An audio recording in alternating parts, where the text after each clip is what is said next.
হঠাৎ বৃষ্টি শুরু হয়ে গেল, প্রচন্ড বৃষ্টি শুরু হয়ে গেল, পানি গায়ের মধ্যে লাগবে। তিন বন্ধু চিন্তা করে কোথাও কোনো জায়গা নাই, পালানোর জন্য জায়গা নাই। বৃষ্টি গায়ের উপরে পড়লে ঠান্ডা লাগবে, বৃষ্টি লাগানো যাবে না, পানি লাগানো যাবে না। তিন বন্ধু একটা গুহার মধ্যে প্রবেশ করলেন। জোরে জোরে চিল্লায়া বলা যাবে না মারহাবা। তিন বন্ধু একটা গুহার মধ্যে প্রবেশ করলেন। হঠাৎ গুহার মুখটা বন্ধ হয়ে গেল। বিশাল প্রকৃতির একটা পাথর এসে গুহার মুখটা বন্ধ হয়ে গেল। তিন বন্ধু বড় বিপদের মধ্যে পড়ে গেল। খুব খেয়াল করবেন বাবা।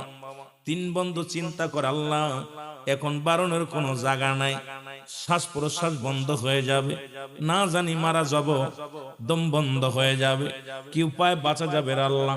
সবাই কল্পনা, তিন বন্ধু কল্পনা জল্পনা করতে লাগলো। ডাকে রব্বে কারিম, তুমি দয়ার সাগর গো, তোমার দয়ার কোনো বিকল্প নাই, তুমি ছাড়া কেউ বাঁচানোর মালিক নাই, তুমি খাওয়াও, তুমি পড়াও, তুমি আমার রব, রব্বে কারিম।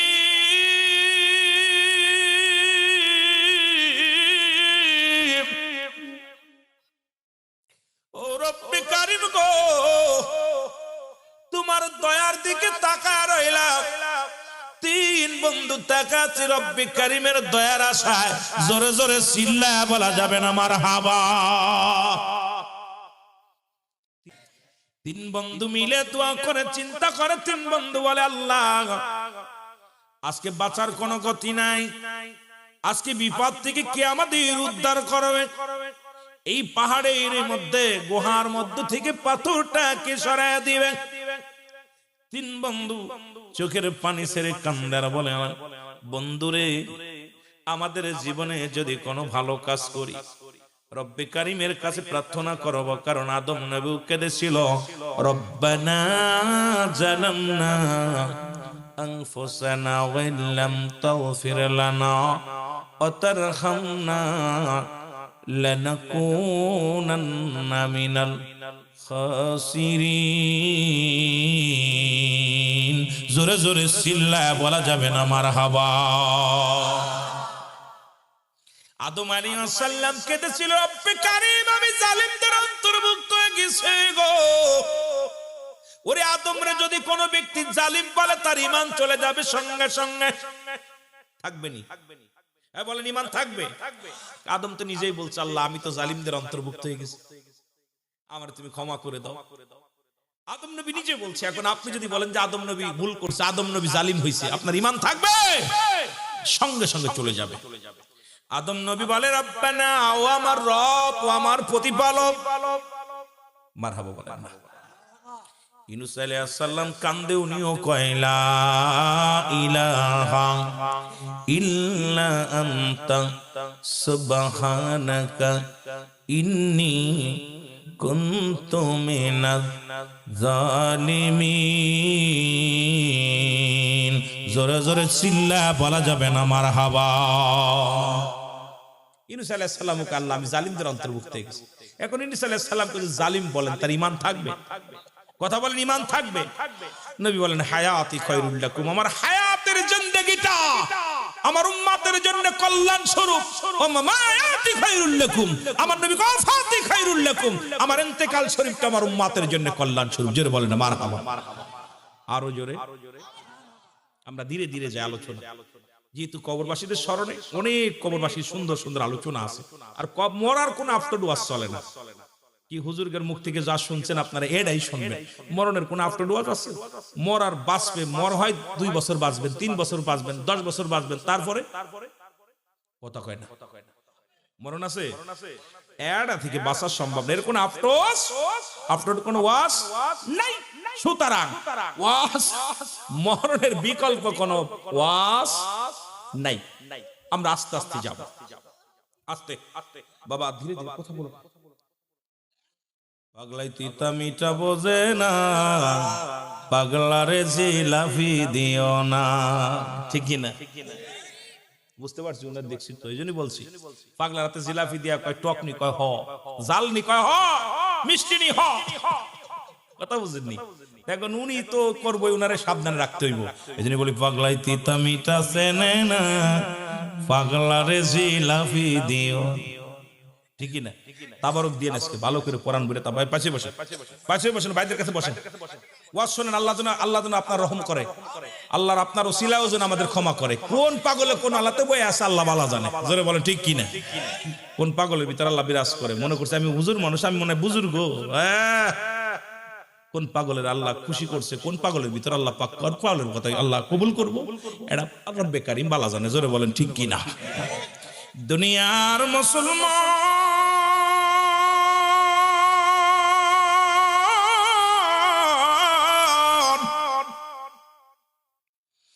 তিন বন্ধু যুক্তি করে রে, দুনিয়ার মধ্যে যদি কোনো ভালো কর্ম করে থাকি রে,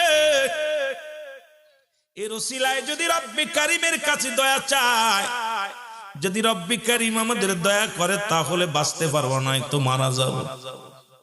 প্রথম বন্ধু দোয়া করে আল্লাহ, প্রথম তিন বন্ধুর প্রথম যুবক দোয়া করে আল্লাহ, আল্লাহ আমার পিতা মাতা দুনিয়ার মধ্যে জিন্দা ছিল গো, এই দুনিয়ার মধ্যে আমারও সন্তান ছিল, বিবি ছিল, আমি বকরির ব্যবসা করতাম, ছাগল গরুর ব্যবসা করতাম। আল্লাহ আমার আব্বা মারে কোনোদিন না খাওয়ায় আমি জীবনে খাই নাই, আমার বিবিরে কোনোদিন আগে খাওয়াই নাই, সন্তানের আগে খাওয়াই নাই, যতক্ষণ পর্যন্ত আমার বাবার সামনে খাবার না দিছি রে আল্লাহ, আমি আমার মাকে যতক্ষণ পর্যন্ত খাওয়াই নাই। রব্বে কারীম সারাদিন আমি ওই বকরিগুলো লালন পালন করি, সন্ধ্যা লাগলে দুধ দোহন করি, সর্বপ্রথম দুধটা গরম করে আমার মার হাতে দিই, আমার বাবার হাতে দিই, বাবা মা খাওয়া পর আমার ছোট ছোট মাসুম বাচ্চারে খাওয়ায়। আমি তো জীবনে আমার মার আগে কোনোদিন খাই নাই, জীবনে কোনোদিন আমার বাবার আগে আমি খাই নাই, কোনোদিন আমার মা বাবার আগে আমার সন্তানের খাবার দিই নাই, আমার বিবিরে খাবার দিই নাই রে আল্লাহ। আল্লাহ একদিন আমার আসতে দেরি হয়ে গেল রে আল্লাহ, আয়সা দেখি মা জননী ঘুমায় গেছে, আমার আব্বা জান ঘুমায় গেছে, আমি দুধ দহন করিয়া লইয়া সারা রাত দাঁড়ায় ছিলাম মায়ের শিওরে, সারা রাত দাঁড়ায় আছি বাবার শিওরে। এরপরে ঘুম ভাঙছে, আমার আব্বা মারে আমি খাওয়াইছি রে আল্লাহ, তারপরে আমি খেয়েছি, আমার বিবিরে খাওয়াইছি। আল্লাহ এই যদি আমি ভালো কর্ম করে থাকি রে, আমার মা বাবার খাতিরে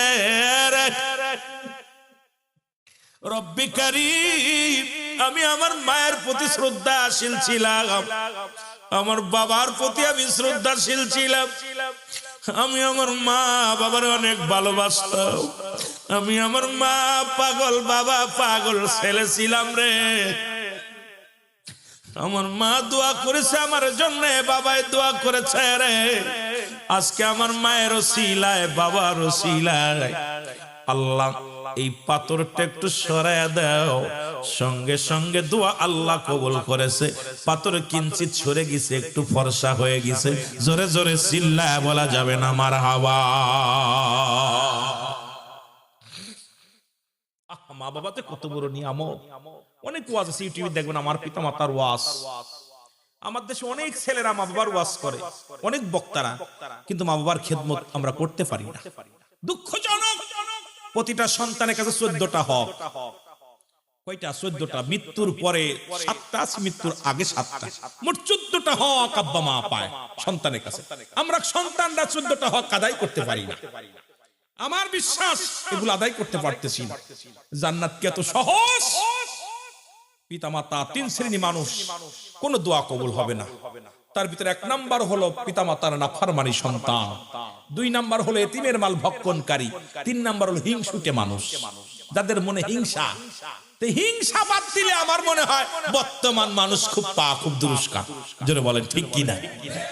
হাইরে হিংসা, হিংসা মনে অহংকার।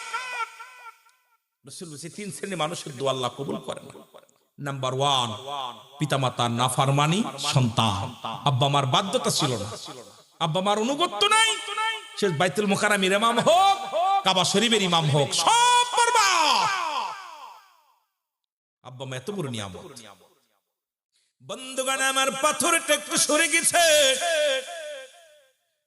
তৃতীয় বন্ধু দোয়া করে, আল্লাহ আল্লাহ গো, জীবনে আমি একটা ভালো কর্ম করেছিলাম।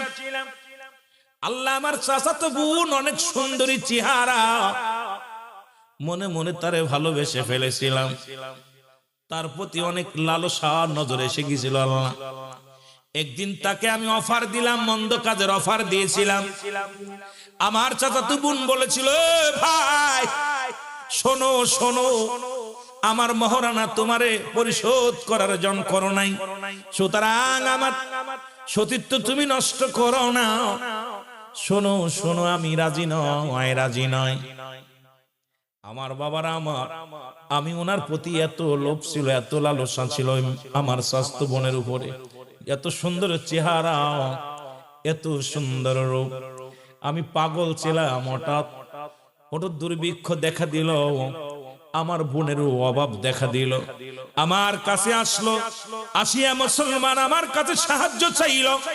আমি বললাম, তোমাকে সাহায্য দিব, বিনিময় তোমার সঙ্গে আমি অন্যায় করব। উনি রাজি হয়ে গেল। যখন রাজি হওয়ার পর আমি অর্থের বিনিময়ে যখন জিনায় লিপ্ত হব, আমার স্বাস্থ্য বোন তখন আমাকে বলেছিল, ভাই রে, আমার মহারানার দায়িত্ব তুমি নাকে দেওয়া হয় নাই, তুমিও নেও নাই, সুতরাং আমার সতীত্ব তুমি নষ্ট করো, রব্বি কারিমকে তুমি ভয় করো গো। একদিন যেতে হবে তোমার অন্ধকার কবরে, একদিন যেতে হবে তোমার দুনিয়ার মেসরে, তুমি রব্বি কারিম রে ভয় করো। সঙ্গে সঙ্গে আমি অন্যায় না করে নেমে আসি। আল্লাহ, ওদিন তো আমি তোমার ভয়ে পাপ করি নাই, ওদিন তো আমি তোমার ভয়ে আল্লাহ আমাকে আমি কন্ট্রোল করেছি রে আল্লাহ, ওদিন তো তোমার ভয়ে আমি পাপ কাজ থেকে বিরতি ছিলাম রে।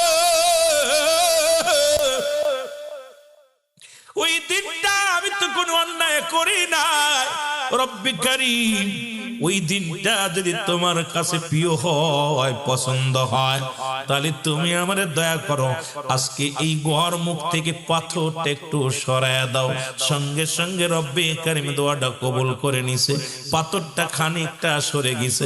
কিন্তু মুসলমান গুহার মুখের পাথরখানা সরল, ওই জায়গাতে বাইর হওয়ার কোনো জায়গা নাই, মুসলমান বাইর হওয়ার মতো সুযোগ হয় না এখনো। তৃতীয় বন্ধু কান্দার ডাক দিয়ে বলে, আল্লাহ দুই বন্ধুর দোয়া কবুল করলাম। আমার জীবনে তো এমন কোনো ভালো কর্ম করি নাই, তবে একটা কাজ আমার জীবনে ভালো করেছি। আমার বাবারা শুনে নাও, আজকে দেখলাম এই গোরস্থানের দুপাশে জায়গা, গোরস্থানের মাঝখানে জায়গা সীমাবদ্ধ সামান্য একটু, যে মানুষটা দুই পাশেই জায়গা আছে, এই মানুষটা তো জায়গা নিয়ে যাবে না, কবরে 3.5 হাত জায়গা।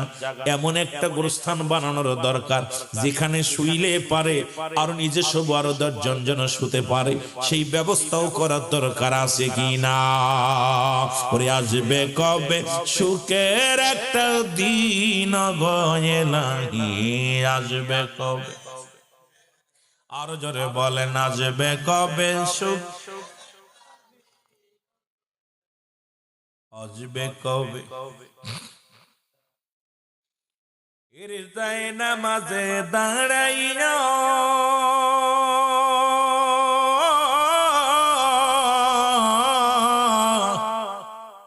করছো তুমি কত গুনাহ, বাবু তুমি একবার বসে, বাবু তুমি একবার বসে, হইবে কি গতি গো ইলাহি, আসবে কবে সুখের একটা দিন, বলো আসবে কবে সুখের একটা দিন গো ইলাহি।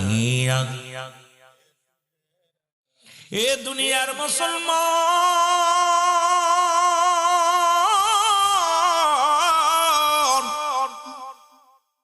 তৃতীয় বন্ধু দোয়া করে, রব্বে কারীম,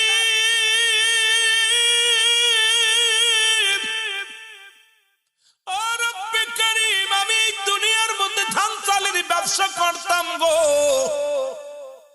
দুনিয়ার মধ্যে আমি ব্যবসা করতাম আল্লাহ, সারাদিন কর্মচারীদেরকে আমি খাটাইতাম। হঠাৎ একদিন এক কর্মচারী তারে বেতন নিতে আসলাম, আমি তারে বেতন দিলাম না, সেও রাগ করে চলে গেল। লোকটা টাকা না নিয়ে চলে গেল। আল্লাহ, ওই টাকা দিয়ে আমি ব্যবসার কাজ শুরু করলাম, কিছু বকরি কিনলাম, ছাগল কিনলাম, কিনিয়া ভালো মতো আল্লাহ শুরু করলাম লালন পালন করা।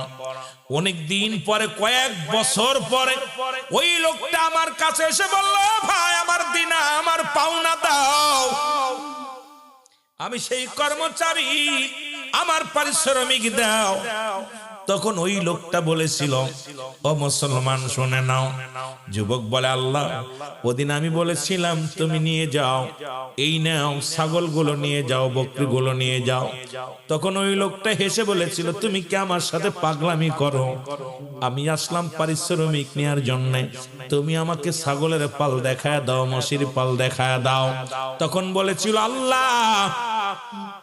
ওই যুবক ডাকতে বলে, ও যুবক, এই সম্পদ তোমার সেই পাওনা টাকা দিয়ে আমি করেছি রে, সুতরাং এটার মালিক তুমি, সব নিয়ে যাও। ওদিন আমি কিছু ঠেকাই নাই, বকরির পাল দিয়ে দিছি, মশির পাল দিয়ে দিছি, যা যা ছিল সব তারে দিয়ে দিছি। আল্লাহ, আমি তো এটা ভালো কাজ করেছি, তারতে ব্যবসা করে আমি উন্নতি করে সব তারে দিয়ে দিলাম, কিছু আমি রাখি নাই রে আল্লাহ। এই বিপদের কালে এই দোয়াটা কি আমার কবুল হবে না? ইয়া রাসূলাই কি আমি নাজাত পাবো? পাথরটা গুহার ভিতর তো মুসলমান মুখ থেকে সরে গেছে। তিন বন্ধু দুনিয়ার মধ্যে সঙ্গে সঙ্গে মুক্ত হয়ে গেছে। সুতরাং জীবনে কত অন্যায় করলা, কত ভালো কর্ম করলা, এই ভালো কর্মগুলো যারা করলা, আজকে মাহফিলের জন্য টাকা খরচ করলা, আজকে যারা দুনিয়ার মধ্যে মুসলমান এই মাহফিলের জন্য যারা মানুষের দ্বারে দ্বারে বেড়াইলা, যারা পকেটের টাকা খরচ করে মাহফিল সাজাইলা, রব্বে কারিমের কাছে একটা অনুদান পাওয়া যাবে কি যাবে না? এই ভালো কাজ ওসিলা করে রব্বে কারিমের কাছে চাইলে আমার রব্বে কারিম আমাকে আপনাকে দয়া করবে। জোরে জোরে চিল্লায়া বলেন না মারহাবা। সুতরাং যুবক বয়সী হবে মুসলমান, যুবক বয়সী হবে জান্নাতি, আল হাসান আল হুসাইন হবে জান্নাতের সরদার। 18 বছরের যুবক আর 16 বছরের যুবতী, আজকের ময়দানে যে সমস্ত যুবক ভাইয়েরা আছেন, চোখের পানিগুলো ছেড়ে কাঁদবেন আর বলবেন, আল্লাহ, জীবনে একদিন মাহফিলে বসেছিলাম, এমনও তো হতে পারে ওই জাহান্নামের সমস্ত অগ্নিকাণ্ড মাহফিলে বসার জন্য রব্বে কারিম মাফ করে দিতে পারে। জোরে বলেন ঠিক কিনা? আর একটু জোরে বল আল্লাহু আকবার। মুহাব্বতের সঙ্গে দুরূদ শরীফ পড়ুন, আল্লাহুম্মা। জোরে জোরে। মাওলানা মুহাম্মাদ সাইয়্যিদিনা এ দুনিয়ার মুসলমান,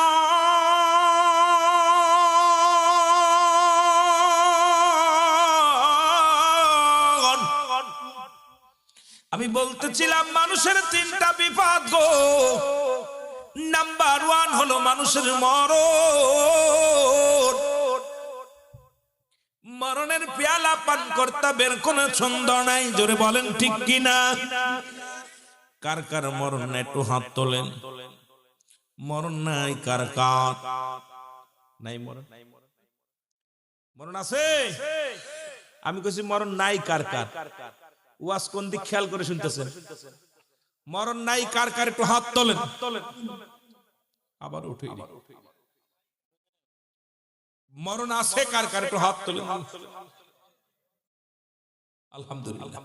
আল্লাহ সবাইরে কবুল করো। জোরে বলেন আমিন। এই মরণের পেয়ালা পান করতে হবে। এর মুসলমান মুফতি আমজাদ আলী সাহেব একটা কিতাব লিখলো গো। কিতাবের নাম্বার শরিয়ত। এই কিতাবের মধ্যে লিখতে যা বললেন, দুনিয়ার মানুষ শোনো, মানুষ যখন সাধারণ মৃত্যুবরণ করে 70টা উটের গায়ের চামড়া জবাই না করিয়া উল্টো দিকে টান দিয়া লবণ আর মরিচ লাগা দিলে যতটুকু যন্ত্রণা হয়,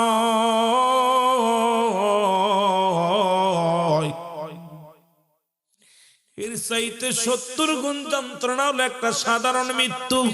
আল্লাহু আকবার, আরো জোরে। এরে মুসলমান, এখন যারা মরণকালে পায়খানা করে দেয়, মরণকালে যারা প্রস্রাব করে দেয়, মরণের সময় যাদের চোখ দুটি বড় বড় হয়ে যায়, মরণের সময় অনেক বাইরা জিহ্বাটা পর্যন্ত বাইর হয়ে যায়, তাদের মরণটা কত কঠিন হয়। আল্লাহ আমাদের মরণটা তুমি সহজ করে দিও। জোরে জোরে চিল্লায় বলেন আল্লাহু আকবার। ইমানদারের মৃত্যুটা ইমানদারের মৃত্যু আটা গুলাইয়া খামির বানাইয়া এর মধ্যে যদি একটা চুল পরে, এই চুলটা টান দিলে যেমনি অনায়াসে বাইর হয়ে যায়, ইমানদারের মৃত্যুটা ঠিক এত আশা। এই মৃত্যুটা যদি এত কঠিন হয়, ও যুবক, এই জন্য বললাম আল্লামা মুফতি আমজাদ আলী সাহেবের লেখা কিতাব, এই কিতাবের মধ্যে, কিতাবের নাম বাহারে শরিয়াত, এই কিতাবের মধ্যে লিখতে যা বললেন, দুনিয়ার মানুষ শোনো, মানুষ যখন মারা যায় 70টা তাজা উটের গায়ের সামনা জবাই না করিয়া উল্টো দিকে টান দিয়া লবণার মরিচ লাগা দিলে যতটুকু যন্ত্রণা হয়, এর চাইতে 70 গুণ যন্ত্রণা হলো একটা সাধারণ মৃত্যু। এখন আমরা মরণকালে যারা একটা অঙ্গ পড়ে যায়, পায়খানা প্রস্রাব করে দিই, তাদের মরণটা কত কঠিন হয়। আমার মরণ আসিবে কখন কেউ তো জানি না। আমার ভাই এই দুইটা বন্ধ রাখতে গেছিলাম, আরো জোরে বলেন আমার মরণ আসি। এই আমি চলে যাব, আমায় তোমরা ভুইলা যাইও না, আমি চলে যাব, আমায় তোমরা না, আমার মরণ আসিবে কখন কেউ তো জানি না, আমার মরণ। সবাই জোরে জোরে বলেন আমার মরণ আসিবে কখন। এই আমি চলে যাব, আমায় তোমরা ভুইলা যাইও না, আমি চলে যাব, ভুইলা যাইও না, আমার মরণ আসিবে। টাকা পয়সা দালান কোটা যাহা করেছি, সব কিছু ফেলাইয়া যাচ্ছি, একাই চলেছি রে আমি, সব কিছু ফেলাইয়া যাচ্ছি, একাই চলেছি। আমি যাবার কালে ভেবে দেখি আমার কেহ নাই, আমি যাবার কালে ভেবে দেখি আমার মরণ আসিবে কখন কেউ তো জানি না। আমার কুল্লুমান আলাইহা ফান, সব শেষ করে দিবে কে? জোরে বলেন করে দিবে কে? আল্লাহ বলে দুনিয়ার মানুষ শোনো,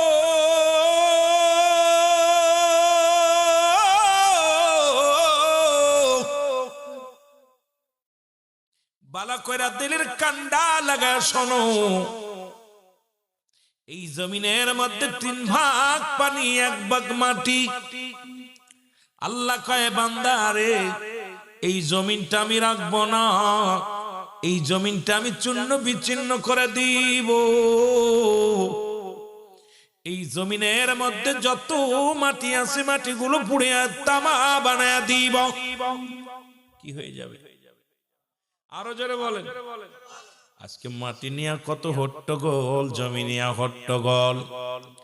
এরে মুসলমান, পরের হাতাল ঠেলে জমি বাড়ায় নাও, রাস্তা কেটে জমি বাড়ায় নাও। একবার কি চিন্তা করছে এই দুনিয়ার সম্পদ নিয়ে কবরে যেতে পারবা না, এই দুনিয়ার বালাখানা নিয়ে কবরে যেতে পারবা না। ফিরাউন, নমরুদ, কারুন যারা খোদাই দাবি করেছিল, আজকে দুনিয়ার মধ্যে তারা নাই। এই দুনিয়ার মধ্যে অর্ধ পৃথিবীর খলিফা আল্লাহ তাদেরও বানায়া দিয়েছিল, তারাও দুনিয়ার মধ্যে নাই, সবার বিদায় নেওয়া লাগবে। এ মুসলমান দিলের কান্ডা লাগা শোনো, এরা এই দুনিয়ার মধ্যে যত মাটি আছে মাটিগুলো পুড়ে তামা হয়ে যাবে গো। এই জমিনের মধ্যে যত পানি আছে পানিগুলো পুড়ে ছাই হয়ে যাবে। 3 ভাগ পানি, পানিগুলো পুড়ে ছাই। জমিনের মধ্যে 1 ভাগ মাটি, এটা পুড়ে তামা হয়ে যাবে। যেদিন কিচ্ছু বলতে কিচ্ছু থাকবে না, সেদিন থাকবে শুধু আমার আল্লাহ। জোরে বলা যাবে না মারহাবা? কে থাকবে? আরো জোরে বলেন, কে থাকবে? আল্লাহ রে ডাক রে বান্দা, আল্লাহ রে ডাক তোরা, আল্লাহ রে ডাক রে বান্দা। ওরে ডাকার মতো ডাকলে পারে, ডাকার মতো ডাকলে পারে, গুনাহ পাবি মাপ। আল্লাহ রে ডাক রে বান্দা, আল্লাহ রে ডাক তোরা, আল্লাহ রে ডাক রে বান্দা। ওরে জোরে জোরে বলেন না, আল্লাহ রে ডাক রে বান্দা, আল্লাহ রে ডাক তোরা, আল্লাহ রে ডাক রে বান্দা। ওরে ডাকার মতো ডাকলে পারে, ডাকার মতো ডাকলে পারে, গুনাহ পাবি মাফ। হায় ডাকার মতো গুনাহ পাবি মাফ। আল্লাহ রে ডাক রে বান্দা, আল্লাহ রে ডাক, আল্লাহ রে ডাক রে বান্দা। ডাইকা জেনে হলে নলি, গৌস পাক নামটি শুনি, ডাইকা জেনে হলেন অলি, গৌস পাক নামটি শুনি, বাগদাদ নগর। আল্লাহ রে ডাক রে বান্দা, আল্লাহ রে ডাক তোরা, আল্লাহ রে ডাক রে বান্দা। এর ডাকার মতো ডাকলে পারে, ডাকার মতো ডাকলে পারে, গুনাহ পাবি মাফ। আল্লাহ রে ডাক রে বান্দা। এই দুনিয়ার মুসলমান,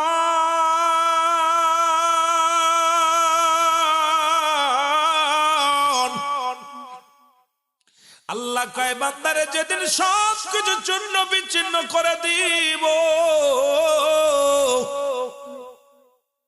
এই জমিনের মধ্যে যা কিছু আছে সব চূর্ণ বিচ্ছিন্ন হয়ে যাবে। সেদিন থাকবো শুধু আমি আল্লাহ, আর আমি থাকবো আমার রাসূলের ভালোবাসা নিয়া। জোরে জোরে চিল্লায়া বলা যাবে না মারহাবা? আল্লাহ থাকবে রাসূলের ভালোবাসা নিয়া, এর সুন্নি জনতাও থাকে নবীর ভালোবাসা নিয়া গো। রব্বে কারীম থাকবে আল্লাহর ভালোবাসা নিয়ে, আমরা থাকবো কার ভালোবাসা নিয়ে? জোরে বলেন, কার? আল্লাহর ভালোবাসা নিয়ে। এই জন্যই বললাম মুসলমান নবীজির ভালোবাসা নিয়ে। নবী বলেন, হায়াতি খায়রুল লাকুম, আমার হায়াতের জিন্দেগিটা আমার উম্মতের জন্য কল্যাণ স্বরূপ। কারণ এই পৃথিবীর মধ্যে আমি নবী আগমন করেছি আমার উম্মতের কল্যাণের জন্য। কারণ উম্মতিরা যেমনি চলাফেরা করে এমনি আমি করেছি, উম্মতিদের সঙ্গে কথাবার্তা বলেছি। এই জন্য আমি নবী দুনিয়ার মধ্যে আগমন করার কারণে আমার উম্মতের জীবনটা বড় ধন্য। জোরে জোরে বলেন মারহাবা। আবার আমি নবী দুনিয়া থেকে বিদায় নিলাম, ওয়াফাতি খায়রুল লাকুম। নবী কয় আমার উম্মতিরা রে,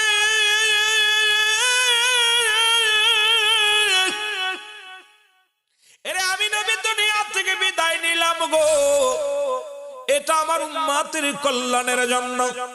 কারণ পৃথিবীর মধ্যে যদি কোন উম্মত পৃথিবীর মধ্যে ভালো কর্ম করে, ভালো কর্ম করে, দান ধ্যান করে, যাকাত ফিতরা দেয়, মানুষকে ভালোবাসে, সালাত আদায় করে, ন্যায়ের কাজ করে, মুসলমান সবের কাজ করে, আমার নবী কয় সঙ্গে সঙ্গে আমি আমার আল্লাহ রাব্বুল আলামিনের দরবারে প্রশংসা করি। আল্লাহ, ও আমার আল্লাহ, ওই শিবপুরের জমিন অমুক ব্যক্তি দান ধ্যান করেছে, ভালো কর্ম করেছে গো আল্লাহ। আমার নবীকে আমি প্রশংসা করি আমার উম্মতের হইয়া। আবার যদি কোনো উম্মত গুনাহের কাজ করে গো, সঙ্গে সঙ্গে আমি নবী আল্লাহর দরবারে ইস্তেগফার করি, মাফ চাই। আল্লাহ অমুক গ্রামে অমুক ব্যক্তি অন্যায় করেছে, তুমি আমারে মাফ করে দাও, অমুকরে মাফ করে দাও। এই দুনিয়ার মধ্যে অন্যায় করে ছেলে মাফ চায় বাবা, অন্যায় করে গ্রামের ছেলে মাফ চায় চেয়ারম্যান মেম্বার যাইয়া। এমন নবীর উম্মত হইলাম, ভুল করি আমি ক্ষমা চায় আমার নবী। এই নবীর পক্ষে থাকা লাগবে কি লাগবে না? রে আমার মনের জল্পনা কল্পনা নবী যাব আমি সোনার, এর যাব আমি সোনার মদিনায়, বলো যাব আমি, আরো জোরে বলেন যাব আমি। এরে আমার মনের জল্পনা কল্পনা নবী যাব আমি সোনার। এর নবীজি কেউ ভালোবাসি, মনটাই আমার অনেক খুশি। নবীজি কেউ ভালোবাসি, মনটাই আর নবীজি কেউ ভালোবেসে তৃপ্তি মেটে না, বলো নবীজি কেউ ভালোবেসে না গো যাব আমি সোনা। একটু জোরে জোরে বলেন যাব আমি। রে আমার মনের জল্পনা কল্পনা নবী যাব আমি।